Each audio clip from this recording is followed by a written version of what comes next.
discours visant à encadrer le programme nucléaire iranien en échange d'une levée des lourdes sanctions frappant l'Iran.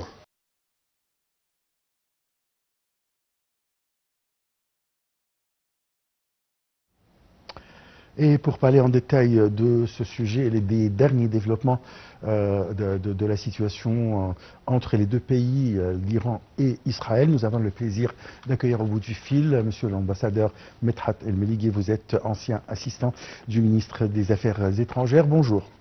Bonjour à vous. Premièrement, je voudrais savoir qu'est-ce qui a fait pour que la situation s'enflamme à ce point entre les deux pays? Ce qui a fait, c'est qu'on a un plan depuis bien plus qu'une décennie de la part du Premier ministre israélien Netanyahou, qui veut bombarder les sites atomiques et les sites militaires de l'Iran, considérant l'Iran que c'est une menace à son pays. Et je trouve que ça, c'est la raison principale. On peut parler de raisons secondaires, telles que l'accord qui n'a jamais eu lieu entre les États-Unis et l'Iran, le support inconditionnel de tout ce que fait Israël contre le droit international et des violations continues de toutes les lois humanitaires qu'on connaît et la souveraineté des États. Tout cela sont des raisons secondaires, mais la raison principale, c'est que M. Netanyahou a un plan de détruire le maximum de pays arabes pour maintenir, selon lui, selon sa théorie, la sécurité de son pays. Et d'ici, on a reçu la frappe d'Israël il y a 2 jours, et ensuite la réponse iranienne depuis cela. Le problème, c'est que la région toute peut être affectée à cause de cela. On craint, nous, en tant que l'Égypte, en tant que Moyen-Orient, les répercussions d'une telle frappe sur les sites nucléaires et de ce qui peut sortir et en résultat de cette frappe-là, ce qui concerne la contamination de nos agricultures, de nos bétails, de la vie en sa généralité. On se souvient tous de ce qui s'est passé lors de la réaction de l'explosion du site de Tchernobyl en Ukraine, et comment est-ce que les répercussions, jusqu'aujourd'hui, on n'a pas pu les contenir, et qu'on a dû faire beaucoup de couvrir le site en totalité avec du ciment, du béton, pour qu'on puisse minimiser les risques de contamination, de propager la contamination dans le pays et dans d'autres pays aussi. Monsieur l'ambassadeur, bonjour. Bonjour à vous. Alors, depuis toujours, on nous présente la peur de l'arme nucléaire, on nous présente un Iran puissant, un Iran qui pourrait détruire le monde, mais on a vu que durant cette dernière année, Israël, elle a réussi à démanteler le Hezbollah, à l'affaiblir complètement. On voit que même l'aviation civile ou le secteur militaire de l'Iran a été affaibli au cours de ces derniers mois. Donc on a un Iran plutôt faible, et on voit que les ripostes aussi montrent un Iran affaibli. Donc est-ce que l'Iran est une réelle menace? Alors, en ce qui concerne ce point, il y a plusieurs rapports qui parlent d'un lion en papier qui nous a tous fait comprendre qu'il a des quantités d'armes traditionnelles avec lesquelles il peut répondre aux attaques israéliennes. Cela n'a pas été démontré jusqu'aujourd'hui. Cela ne veut pas dire que c'est la fin des choses, on ne sait pas exactement à quel point l'Iran peut répondre. Mais cela dit, on doit reconnaître et avouer qu'Israël a pu gagner plusieurs batailles récemment sur le front iranien. Que ce soit, comme vous venez de le citer, avec le Hezbollah ou avec tous les supports iraniens tels que la Syrie et autres, et d'un côté, et d'autre côté, et ce qui est le plus important, c'est que Israël a pu infiltrer totalement la société iranienne. Quand on voit la précision avec laquelle Israël a pu mener ses frappes, cela montre sûrement une infiltration imprécédente du système iranien en sa totalité. Et je me demande, et je pense que beaucoup d'autres observateurs se demandent, quels étaient les efforts iraniens pour contenir cela depuis la première attaque sur Iran en Syrie, lors de l'attaque de son ambassade en Syrie d'un côté, et ensuite encore une fois lors de l'assassination de M. Ismail Haniyeh à Téhéran, même lors des fêtes de célébration de l'indépendance de l'Iran et tout cela. Quels sont les efforts déployés par l'Iran pour contenir cette infiltration? Je trouve qu'il n'y a aucun effort, et pour cela je me demande pourquoi est-ce que l'Iran n'a pas essayé de trouver un compromis avec les États-Unis afin d'éviter son peuple encore une nouvelle perte et une nouvelle bataille où la plupart de ces chefs d'État ont perdu leur vie. Je trouve que c'est une décision assez inadroite par l'Iran vers ce dossier. Et elle savait déjà que M. Netanyahou, qui lui souffre de problèmes intérieurs et qui cherche à faire d'autres frappes, pas seulement aux Palestiniens tels qu'on le voit à Gaza et en Cisjordanie, mais aussi vers d'autres pays. On l'a vu s'étendre vers le Liban et la Syrie, et certainement le tour venait pour l'Iran à un certain moment. Alors je trouve qu'on doit avouer premièrement qu'on n'a pas fait notre devoir. Je parle ici du point de vue iranien. Le devoir qui devait être fait n'a pas été vraiment fait d'une manière honnête et claire et sincère, et c'est pour ça ce qui a permis à Israël de faire cela. N'oublions pas qu'il y a aussi une grande différence de puissance et de capacité, que ce soit par les avions israéliens d'un côté qui peuvent être non conçus par les radars, parce que je trouve que 200 avions israéliens qui peuvent rentrer en Iran et frapper plusieurs sites dans plusieurs villes et revenus sans perdre un seul avion, cela montre à quel point les défenses aériennes iraniennes sont nulles. On doit l'avouer. Le président iranien est mort il y a quelque temps à cause de son avion, justement, qui a été dégradé. Exactement. Et de l'autre côté, l'Iran n'a que des missiles et des trucs à haute trajectoire qui peuvent être interceptés à tout point et qui sont beaucoup plus lents que les avions, ce qui donne une suprématie israélienne sur l'Iran en ce qui concerne les batailles militaires.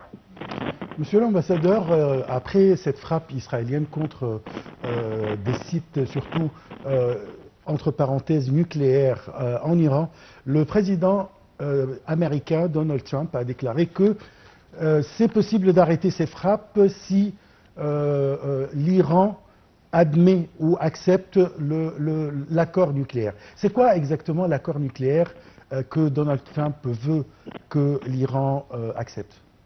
Je pense qu'après la frappe israélienne, ça serait de totalement démanteler tout le système, le pouvoir nucléaire iranien. Ils n'ont pas le choix maintenant que leurs cieux sont ouverts devant les vols israéliens, les vols militaires israéliens. Je pense qu'ils sont beaucoup plus faibles qu'avant la frappe israélienne, et ils doivent, s'ils veulent sauver et épargner leur peuple d'une guerre, un massacre israélien, ils doivent accepter l'humiliation de cela. Mais on peut toujours continuer avec envoyer des missiles qui n'ont pas un grand pouvoir jusqu'à maintenant en ce qui concerne les dégâts qu'ils ont fait, malgré qu'ils ont fait pas mal de dégâts dans les immeubles et cela, mais pas dans les cibles qu'ils cherchent. On ne sait même pas c'est quoi les cibles exactement iraniennes jusqu'à maintenant. Est-ce qu'ils ont l'intention de cibler des ministres, des responsables et des militaires ça on voit pas, on n'a pas entendu que quelqu'un a été ciblé, mais on entend plutôt de cibler des places, l'aéroport ou à côté d'un site militaire et ainsi de suite. N'oublions pas que les avions sans pilote et les missiles n'ont pas la même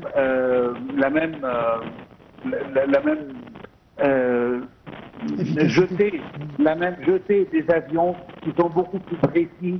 Et d'ici vient, comme je l'ai dit, la suprématie israélienne, au moins pour le moment, après le choc, le premier choc de la frappe, notamment avec la perte d'un grand nombre de généraux et de responsables militaires iraniens, ce qui va affaiblir davantage la possibilité de répondre d'une manière efficace à cette frappe de la part de l'Iran.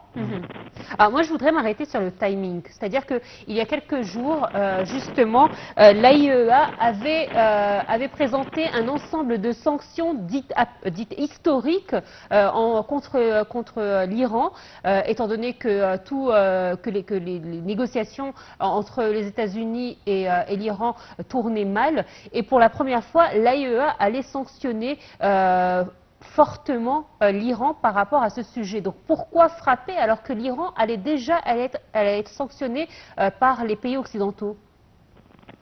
Parce que c'est une opportunité qui s'est présentée. L'Iran ne peut jamais être plus faible que dans l'état actuel après les frappes consécutives contre le Hezbollah, dans la grande bataille des pagers, comme on l'appelle, et aussi les Houthis et le régime de la Syrie. Alors ça, c'est une opportunité qu'Israël ne pouvait pas laisser évader. Alors c'est pour ça qu'on a frappé. La question n'a rien à voir avec des raisons politiques ou des raisons de négociation. C'est simplement la loi de la force et pas la force de la loi.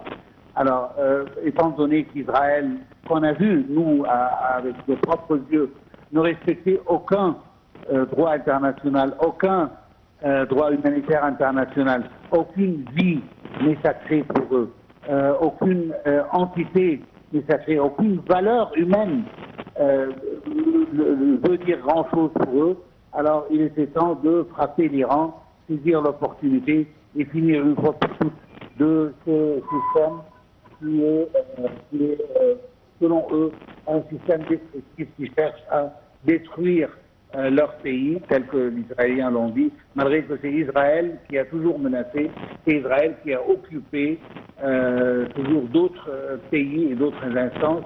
Je veux dire tout simplement que Israël peut toujours, et le fait d'ailleurs toujours, de jouer le rôle de la victime et la seule victime de la région, et de cette victimisation, ils tiennent toujours à faire leur frappe contre tous les pays de la région. Quel est droit à cela ou non? C'est une question très secondaire pour Israël. L'essentiel, c'est de détruire tous les pays qui peuvent représenter une menace.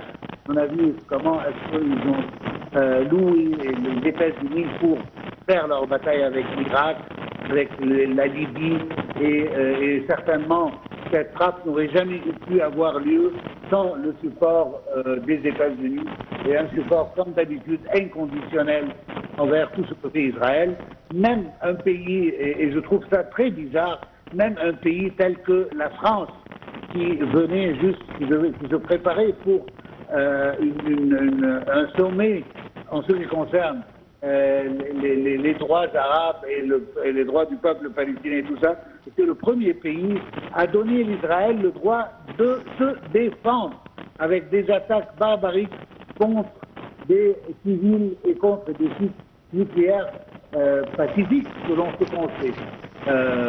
Mais cela ne valait pas grand-chose pour la France, qui a toujours, même l'Angleterre, n'a pas fait une déclaration pareille à celle de la France, et c'est pour ça que je trouve que c'est assez bizarre. Si vous vous souvenez, sur ce même plateau, on avait parlé que la France doit reconnaître l'État palestinien avant de commencer ou d'entamer quoi que ce soit comme négociation d'établir les deux États.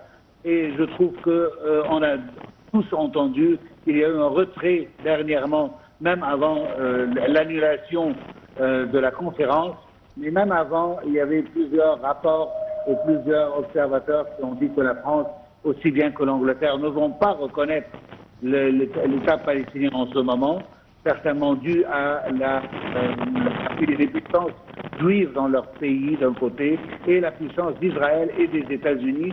Les États-Unis, c'est pas un secret, a menacé tous les pays qui vont assister à cette conférence dite à New York aux États-Unis, aux Nations Unies.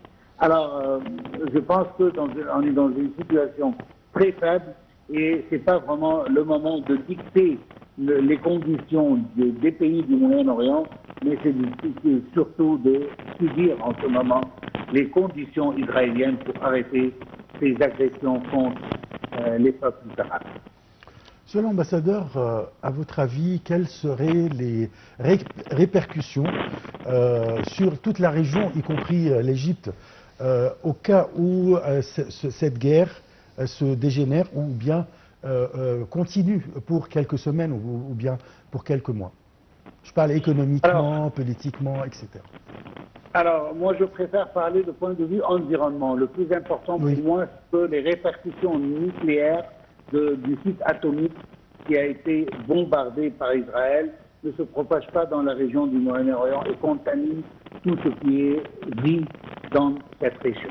Ça, c'est quelque chose de très important pour nous.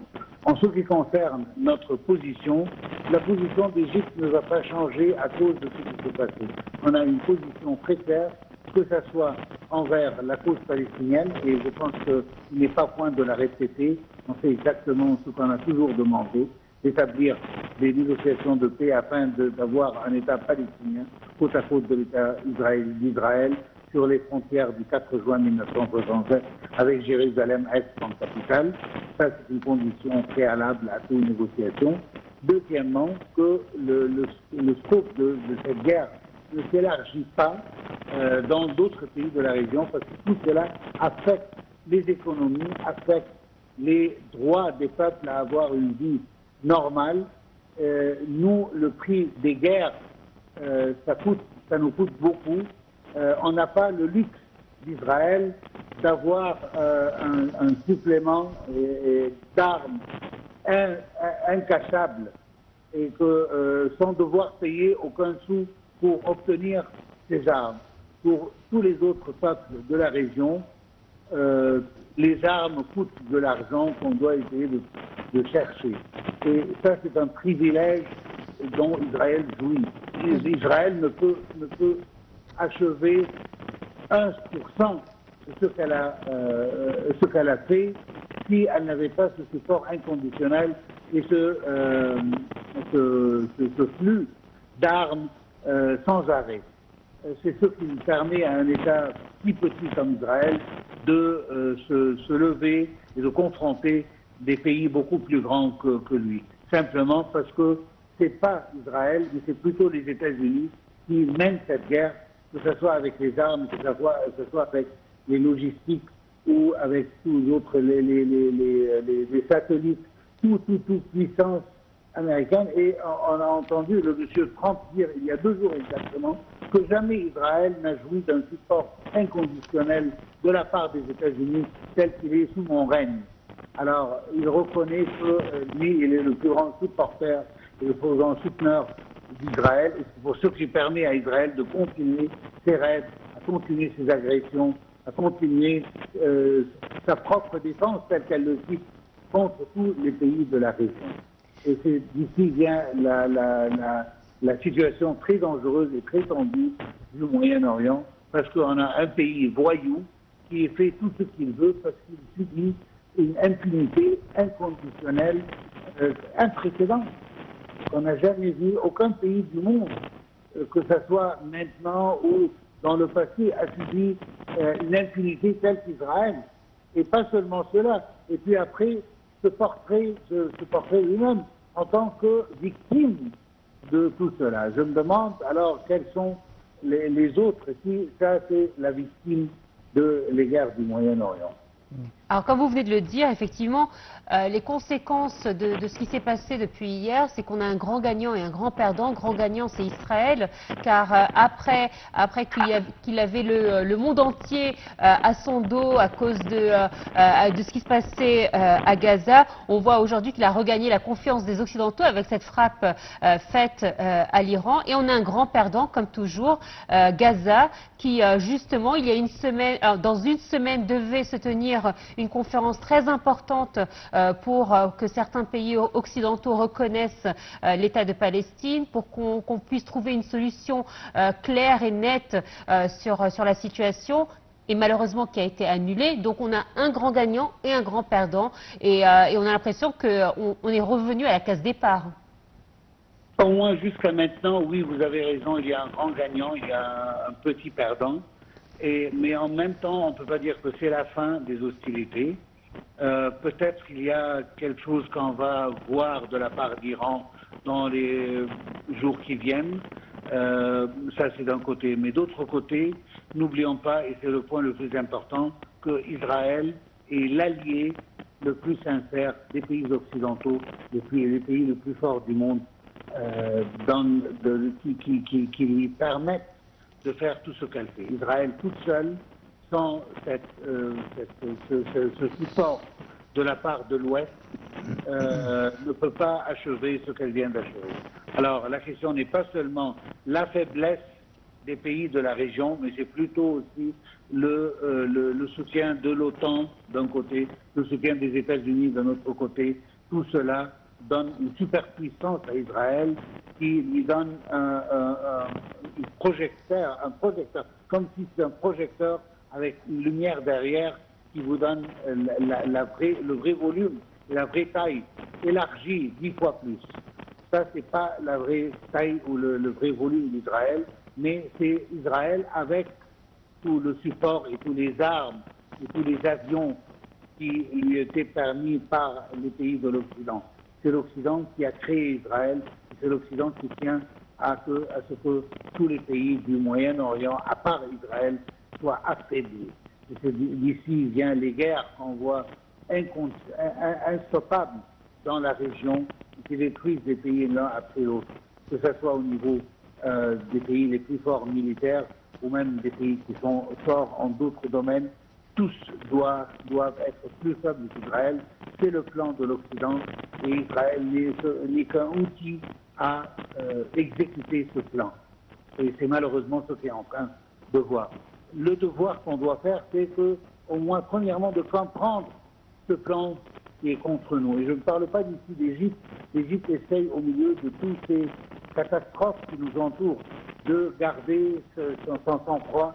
On a un président qui essaye à tout prix de nous épargner tous ces problèmes régionaux. On le voit, que ce soit à l'est, à l'ouest, au sud. Il essaye à tout prix de nous épargner cela. Et en même temps d'essayer de mener une vie économique saine dans ce pays. On souffre un peu et on va continuer à souffrir un peu, mais le prix de notre sécurité, le prix de notre intégrité, le prix de la préservation de l'Égypte telle qu'on le connaît, c'est un prix qu'on doit tous payer. Et d'ici viennent les crises où on est. On a perdu 60% des revenus du canal de Suez à cause des attaques des Houthis et à cause de le refus de beaucoup de navires d'utiliser le canal de Suez. Il y a Israël qui essaye de nous coincer avec les Palestiniens, à nous insister à forcément déplacer les Palestiniens envers l'Égypte. Alors il y a toutes sortes de conspirations contre l'Égypte et nous on essaye de rester où on est. Alors le plus important c'est de sauvegarder notre intégrité, de rester ensemble, de savoir que seulement notre unité qui va nous épargner d'un sort tel que le sort des pays qui nous entourent et qu'on n'est pas loin des pensées, des mauvaises pensées des pays qui nous entourent. On doit faire attention à notre pays. Je trouve que c'est un moment très important à dire ce mot-là. C'est plus une analyse politique, mais c'est plutôt de sauvegarder notre pays. C'est une question d'existence. C'est une menace existentielle contre nous et on doit faire attention à notre pays pour ne pas tomber où les autres ont tombé. Oui. Monsieur l'ambassadeur, je ne vais pas répéter la même question que Nora vient de poser, mais est-ce que depuis la frappe israélienne contre l'Iran, on va plus parler de Gaza, c'est-à-dire on va oublier la question de Gaza, la souffrance du peuple gazaoui ou bien des Palestiniens, la famine. Comment on peut faire? Est-ce que vraiment les regards du monde sont fixés maintenant envers l'Iran ou bien on peut être là quand même, on peut garder quand même la situation de Gaza ou bien de parler de Gaza? Alors il y a deux points ou deux axes à voir ce point dont vous venez d'évoquer. Est-ce que vous parlez du point de vue mondial ou bien on parle du point de vue égyptien? Non, mondial. S'il s'agit du point de vue mondial, certainement ça va un peu baisser pour le moment, au moins pour quelques jours, la question d'Iran, ensuite d'analyser les répercussions de tout cela pour le Moyen-Orient et pour le reste des pays du monde. N'oubliez pas que l'Iran est un pays assez important du point de vue les flux du pétrole et d'autres minéraux qui sont importants pour l'importation mondiale. Mais si on parle du point de vue de l'Égypte, l'Égypte ne peut jamais oublier la cause palestinienne. C'est une cause stratégique pour l'Égypte. C'est notre frontière Est. Et on est toujours intéressé à notre propre sécurité, pas seulement du point de vue palestinien, mais c'est un point très important, très pertinent. Mais en même temps, la question palestinienne représente une menace pour l'Égypte. Je ne parle pas des Palestiniens, mais je veux dire que la guerre sur notre frontière Est représente une menace à notre sécurité nationale. Et d'ici, l'importance que l'Égypte va continuer à jouer son rôle pour essayer d'épargner la vie des Palestiniens et de rétablir la paix dans la bande de Gaza et dans la Cisjordanie. C'est un devoir égyptien pour les Palestiniens et pour notre propre sécurité nationale. Et d'ici, je trouve que cette question iranienne, malgré son importance, ne va pas nous faire oublier ici en Égypte la cause palestinienne. Ce sont nos premiers voisins, ce sont des frères et des sœurs à côté de nous qui sont en train d'être massacrés devant les yeux de la communauté internationale qui a échoué à faire quoi que ce soit pour éviter tout cela, tout ce carnage pendant 2 ans maintenant, et que jusqu'à maintenant on n'a pas vu des efforts sincères pour arrêter. Le seul effort que je vois personnellement, c'est celui de l'Égypte pour établir cela sans endommager sa propre sécurité nationale. Et je tiens à que les deux, que la sécurité des Palestiniens et la sécurité nationale de l'Égypte marchent ensemble côte à côte, en parallèle, parce que l'un ne peut jamais être tout seul sans l'autre. Il y a un lien entre les deux, et ici aussi il y a l'importance des efforts égyptiens à continuer à être toujours déployés pour épargner, pour rétablir la paix dans la bande de Gaza. Alors, monsieur l'ambassadeur, je voudrais revenir sur un point que vous avez mentionné précédemment. C'est vrai que la position des pays du Moyen-Orient et du Proche-Orient est délicate. Elle est assez complexe, car effectivement, on ne peut pas parler de faiblesse parce qu'ils n'ont pas les moyens de pouvoir réagir et intervenir. Mais en même temps, face à la démonstration de force d'Israël, il est plus que jamais temps de pouvoir réfléchir à une solution. C'est-à-dire qu'aujourd'hui, l'Iran n'est pas une menace pour les pays arabes, mais quand même, pour les pays du Golfe, ça peut s'avérer une menace, étant donné qu'ils ont le détroit d'Ormuz, où circule le pétrole des pays du Golfe. Donc, l'Iran peut à tout moment fermer le détroit, et ça pourrait être une situation assez difficile pour les pays arabes. Et en même temps, Israël est en train de répandre son venin dans la région. Elle l'a fait avec Gaza tout d'abord, en Cisjordanie, puis ensuite au Liban, en Syrie, aujourd'hui en Iran. À qui le tour ? Alors, premièrement, on ne doit pas oublier le premier mot prononcé par le Premier ministre israélien en ce qui concerne sa frappe et son agression contre l'Iran et contre les sites iraniennes. Le premier mot qu'il avait prononcé, je me souviens bien, il a dit qu'on a fait ça pour la sécurité d'Israël et pour la sécurité de nos amis des pays du Golfe.